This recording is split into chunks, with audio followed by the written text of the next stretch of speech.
Boa, Flávio. Eu vou passar para Carla para ela apresentar nosso convidado de hoje. Carla.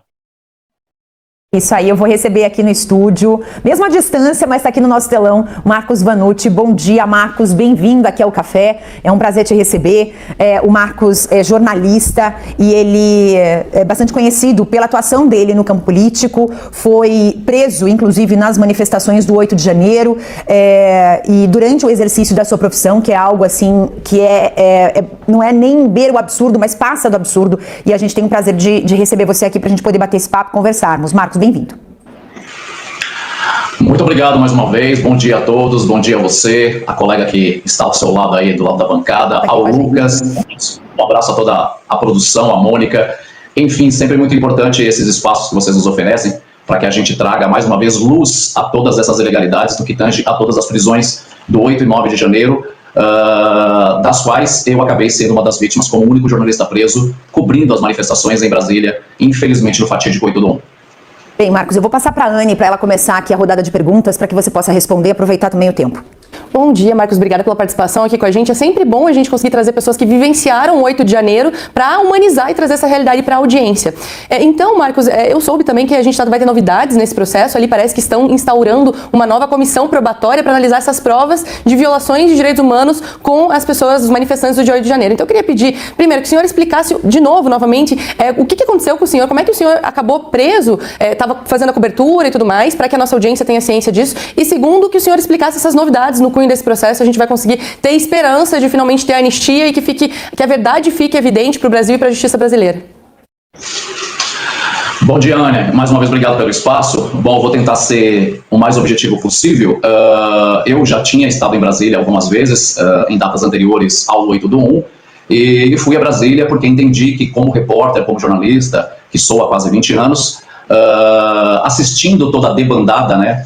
Essa debandada eu chamo de prostituição de grande parte da imprensa brasileira, quando não mostrava as movimentações que aconteciam no Brasil em frente aos QGs, e a gente sabe exatamente por que a imprensa aberta não mostrava isso. Eu tendo isso como premissa, então resolvi ir a Brasília para fazer a cobertura e, de alguma maneira, dar voz a essas pessoas, entender o que estava acontecendo em Brasília. Eu costumo dizer para o nosso público, para o público que me acompanha na VV8, onde eu sou comentarista político há quase 3 anos, que nós jornalistas somos contadores de história. E não haveria ali espaço mais propício, mais interessante para que eu contasse a história daquelas pessoas. E foi com esse objetivo que eu fui a Brasília outras vezes antes do 8 do 1, né, para gravar um documentário, para escrever um livro e participar efetivamente de toda aquela movimentação. Afinal de contas, eu entendi que se tratava de um acontecimento histórico, né? E, infelizmente, ali mesmo trabalhando, tendo a possibilidade de exercer a minha função enquanto repórter, ainda assim identificado, ainda assim trabalhando ali ativamente na cobertura, acabei me tornando uma das vítimas desse escárnio jurídico que, infelizmente, a gente vem assistindo no Brasil. E muitas vezes, Anny, quando as pessoas falam o Marcos foi o único jornalista preso no 8 do 1, exercendo a sua função, sim, mas não só eu exercendo a minha função. Eu tive a oportunidade de conhecer relatos, né, porque acompanho o 8 de janeiro, vivencio e respiro o 8 do 1 24 horas por dia, comprometido em dar luz, em trazer a verdade e continuar denunciando tudo isso. Mas como eu, motoristas de Uber foram presos, vendedores de pipoca, de algodão doce, de bandeiras, ou seja, profissionais que estão aí, né, que estão aí espalhados pelo país e que estavam lá exercendo a sua atividade, buscando o seu pão de cada dia, acabaram se tornando vítimas como eu. E nós que fazemos parte, graças a Deus, de uma imprensa, apesar de ser minoria, nós temos aí o comprometimento com a ética, com a verdade, com a lisura e com a isonomia. E é por isso que nós continuamos denunciando, e eu quero aqui aproveitar, então, essa oportunidade para parabenizar também o grande trabalho feito pela Gazeta do Povo e por outros grandes veículos que vêm dando luz a tudo isso, para que a gente continue denunciando e a gente faça com que, no futuro próximo, todas essas pessoas envolvidas que atuaram diretamente nessas prisões ilegais e inconstitucionais sejam responsabilizadas, né? Certo, Marcos, deixa eu te fazer uma pergunta. Existe um documento que foi feito mapeando os presídios, né? E esse documento ele foi feito pela Defensoria Pública em vários estados do Brasil, inclusive, e mostrou que existem muitas irregularidades nas prisões do 8 de janeiro, principalmente na questão quando se fala, né? Da questão da própria segurança de quem está preso, das próprias prisões de maneira geral. Quer dizer, o que esse documento vem alertando? Explica pra gente. Bom, vamos lá. São informações de extrema importância e eu começo narrando para vocês que eu sou o único preso político que vem sendo ouvido constantemente nas comissões que são realizadas em Brasília pelos parlamentares. Se eu não me engano, eu já estou na minha 6ª comissão. Essa minha mais recente aconteceu por volta de há cerca de um mês atrás. Eu fui convidado então pelo Coronel Meira. Essa subcomissão, ela trata da segurança pública e ela tem aí como objetivo elencar denúncias sobre violações de direitos humanos e tortura. Bom, estive então nesta comissão há cerca de um mês e antes desta comissão já haviam acontecido outras comissões. É importante detalhar essa questão para o público de vocês, porque muitas vezes as pessoas acabam não entendendo qual que é a finalidade dessas comissões. Basicamente é apurar, elencar, né, e juntar provas de denúncias relativas à tortura e violações de direitos humanos. Desde o dia 8/1, várias comissões aconteceram.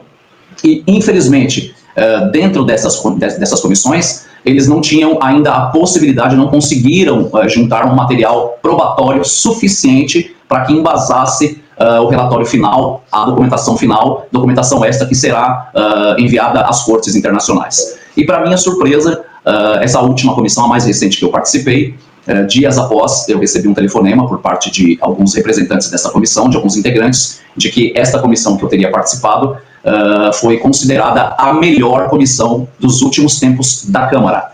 Por quê? Quando as pessoas assistem essas comissões pela TV Senado, pela TV Câmara, as pessoas têm a ideia de que essas comissões elas são mais importantes se o auditório, por exemplo, onde ela acontece, estivesse lotado. Não, não é isso que acontece. A comissão ela se torna mais importante em função dos reais relatos trazidos pelos presos políticos. E os meus relatos, as minhas denúncias que eu venho fazendo há cerca de quase 3 anos, elas corroboraram efetivamente para que essa comissão fosse considerada a melhor dos últimos tempos, de acordo com informações que eu recebi dos próprios integrantes. Então, quando eu estive lá, apresentei relatos importantes e, em paralelo a isso, a participação importante também do Dr. Hélio Júnior. O Dr. Hélio Júnior é um advogado criminalista de Brasília e atende aí 120 pessoas, mais de 120 presos políticos. Na mesma ocasião, ele participou dessa comissão comigo e ele trouxe um importante relatório que, além de todos os relatórios que todos os advogados já tinham, né, relativos às prisões, aos seus clientes, que são relatos absurdos, né, cada história de cada preso político nos comove muito, né, eu que vivenciei tudo isso, conheço a história de cada um. O Dr. Hélio trouxe, então, relatos muito importantes a partir de relatórios que foram produzidos por órgãos da Justiça de Brasília. Foi, na verdade, um compilado de quase 1000 páginas com denúncias de violações sistemáticas de agressões físicas ou verbais praticadas por agentes públicos e penais contra os presos do 8/1.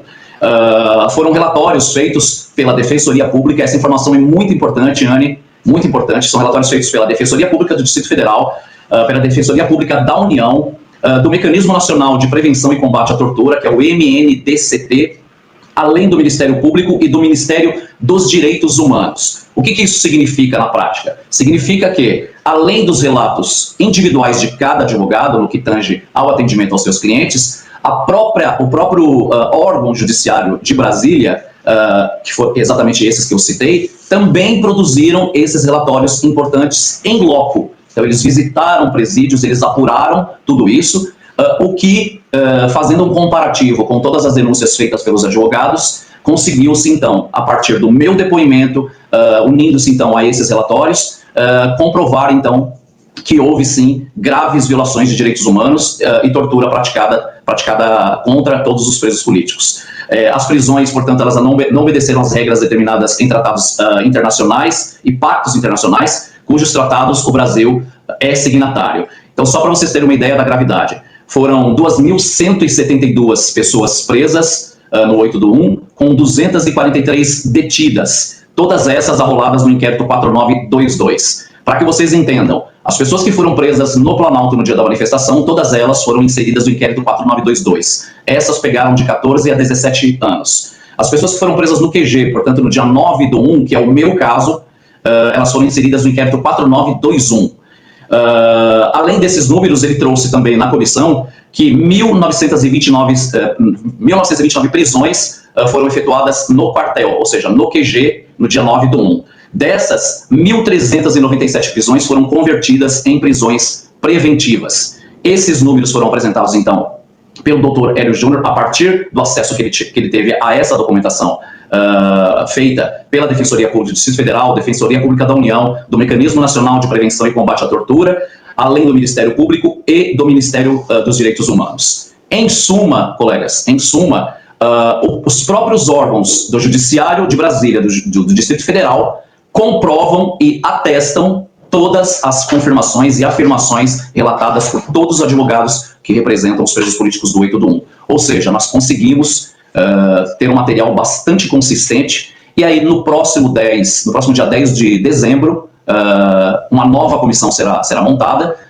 Eu ainda estou aguardando o convite oficial, eu devo participar, mas ainda não posso confirmar, para que eu consiga levar mais informações. Já que o tempo que a gente tem na comissão para que a gente consiga expor todas essas violações é um tempo muito pequeno. Eu tive 15, 20 minutos. E eu não conseguiria explanar, por exemplo, 70 dias de prisão, que foi o tempo que eu fiquei preso na Papuda, em apenas 15, 20 minutos. Então eles resolveram criar uma nova comissão, provavelmente acontece no próximo dia 10 de dezembro, e caso se confirme a minha participação, eu estarei com muito prazer levando novas denúncias a essa comissão para que o Brasil conheça definitivamente a verdade.